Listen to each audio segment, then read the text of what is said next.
আইমান সুন্দর করে দাঁড়াও। ইঁদুরের ছানা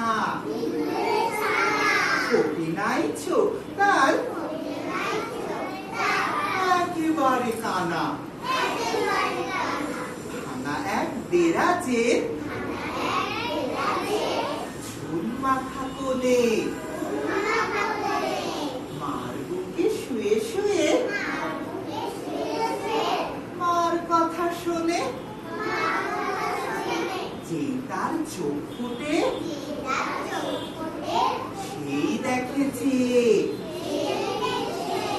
দেরাজে ভারী কাঠ চারিদিকে ছে যে বলে মেলি তার গোল গোল আখি। ওরে বাবা অবাক হয়ে যাও, ওরে বাবা